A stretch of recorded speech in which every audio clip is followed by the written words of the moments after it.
बिस्मिल्लाहिर्रहमानिर्रहीम। आज हम हाजिर हुए हैं एक न्यू लेक्चर के साथ जो कि रिलेटेड है यूके एंड यूएसए कॉन्स्टिट्यूशन, जिसमें हमने यूके का इंट्रोडक्शन किया था। आज हम उसका पढ़ेंगे सोर्सेज ऑफ यूके कॉन्स्टिट्यूशन, यानी जो यूके का कॉन्स्टिट्यूशन है अपने वजूद में कैसे आया, उसके ज़राए क्या हैं।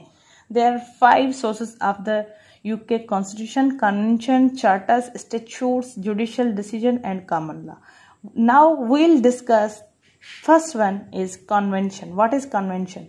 Convention are facts are agreements.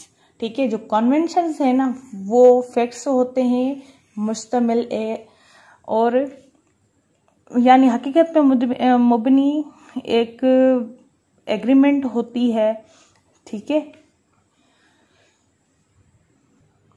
जिस एग्रीमेंट को सारे फॉलो करें। ठीक है, एक म्यूचुअल एग्रीमेंट, एक म्यूचुअल फैक्ट्स पे मुबनी बातें हों, कन्वेंशन उसको कहा जाता है।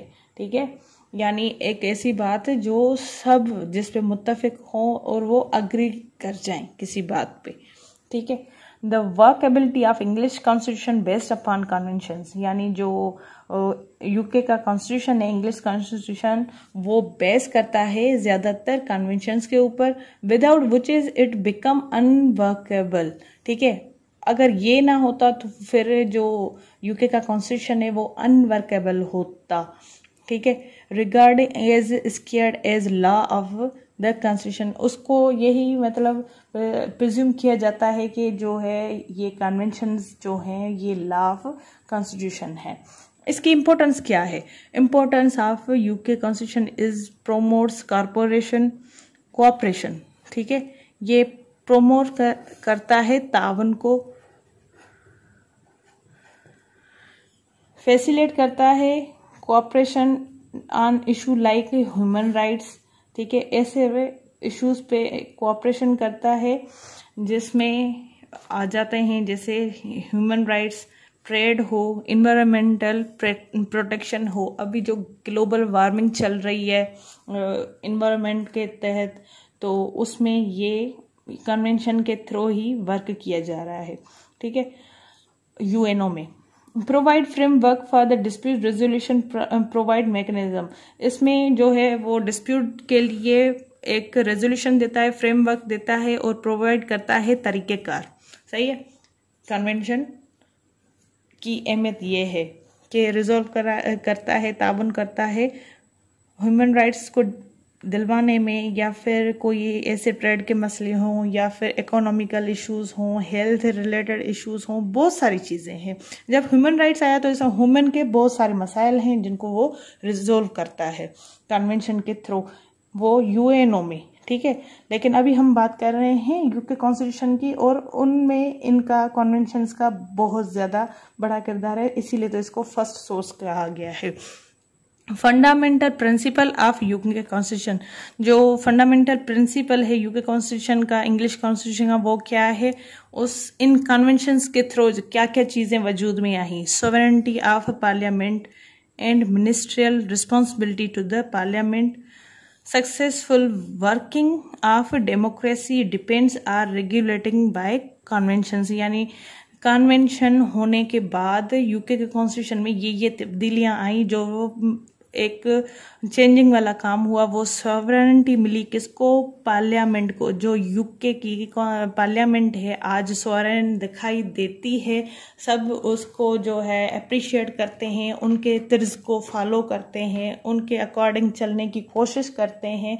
वो वजूद में आई उनकी सॉवरेनिटी पार्लियामेंट के थ्रू, कन्वेंशन के थ्रू, सॉरी।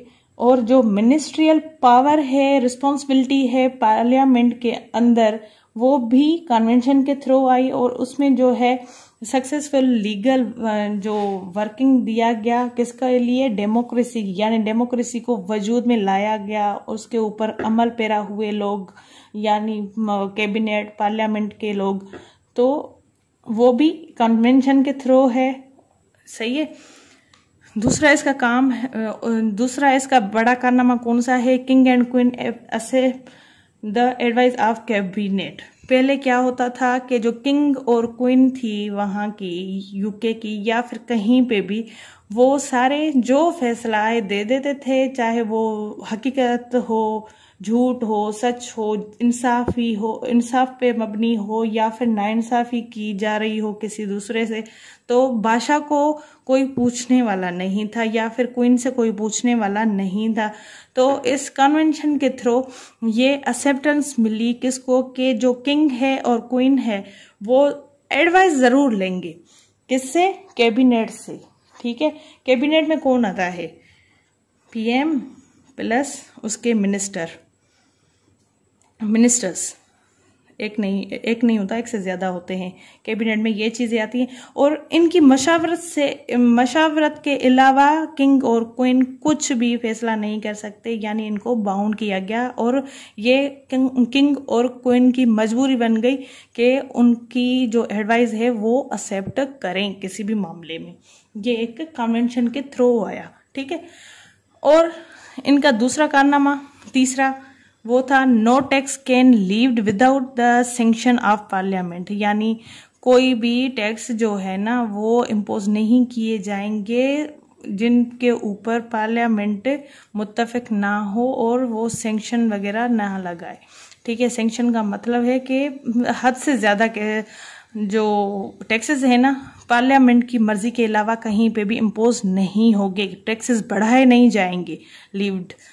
ठीक है, parliament must meet at least once in a year, और ये भी जो इनका अमल है, पार्लियामेंट का जो इजलास है वो साल में एक दफा जरूर होगा। ये भी कन्वेंशन के थ्रू उस टाइम में लिखा गया। अभी ये जो हिस्ट्री जब हम पढ़ेंगे ना कि ये चीजें कहाँ से किस किस टाइम आई, वो भी मैं आपको पीरियड बताऊंगी कि इनके पीरियड में कौन कौन से पीरियड में क्या क्या चीजें आई। जैसे नॉर्वेजियंस पीरियड है, तो इस जो इनके अदवार हैं उनमें कौन कौन सी चीजें अपने वजूद में आई, वो भी हम हिस्ट्री में पढ़ेंगे, इनकी यूके की कॉन्स्टिट्यूशन की हिस्ट्री में। ठीक है, तो इजलास जो है पार्लियामेंट साल में एक दफा जरूर बुलाएगी। ठीक है, और जो लीडर ऑफ मेजॉरिटी पार्टी हैं उनसे एक बंदा प्राइम मिनिस्टर बनेगा। ये जो प्राइम मिनिस्टर साहब की कुर्सी है ये भी जो है मेजॉरिटी पार्टी के बंदे के हिसाब से, जो मेजॉरिटी पार्टी का लीडर होगा वही उनका पीएम होगा। ये भी एक कन्वेंशन के थ्रू वजूद में आया। और इसकी दूसरी एक और बात है, cabinet is collectively responsible to the parliament. अगर कोई ऐसा काम हो जाता है, लॉ हो जो फॉलो हो जाता है, या फिर इनकी जो कैबिनेट है वो कलेक्टिवली, यानी जो सारे लोग हैं वो रिस्पॉन्सिबल हैं, पार्लियामेंट में ऐसा कोई भी अमल हो जाए तो उसकी सारी जिम्मेदारी उन सब पे होगी। अब कैबिनेट में मैंने बताया कि कौन कौन अगर करेगा। फॉर सपोज एक बंदा, जैसे शहबाज शरीफ है फॉर सपोज, ठीक है, now time in Pakistan Shahbaz Sharif है, ठीक है, और उसकी कैबिनेट है। अब कैबिनेट में से कोई ख्वाजा आसिफ साहब जो हैं वो कुछ भी करेंगे तो शहबाज शरीफ तक जो लोग हैं फॉर सपोज वो सारे अकाउंटेबल होंगे किसके, पार्लियामेंट के। ठीक है, यानी इनमें से कोई एक बंदा भी काम करेगा वो सारे जो हैं अकाउंटेबल हैं, जवाबदेही हैं किसके, पार्लियामेंट के। पार्लियामेंट पूछेगी इनसे कि ये लॉ ऐसा बना, या फिर इसमें ये खामियां हैं, या फिर कोई पार्लियामेंट का ऐसा अरकान कुछ कर लेता है तो फिर ये सारे अकाउंटेबल हैं कैबिनेट वाले मेंबर्स। ठीक है, ये कॉन्स्टिट्यूशन यूके के में ये भी कन्वेंशन के थ्रू ही आया। और इसमें ये एक बड़ी अच्छी चीज कही जाए, या फिर मुझे इसका ज्यादा इल्म तो नहीं है, लेकिन ये अभी तक बहुत ज्यादा अच्छी सूटेबल साबित हुई है कि पार्लियामेंट के जो हैं 2 चेम्बर्स हों, यानी 2 हाउसेस हों। ये भी एक कन्वेंशन के थ्रू ही आया। जैसे हमारा अपर हाउस है सेनेट,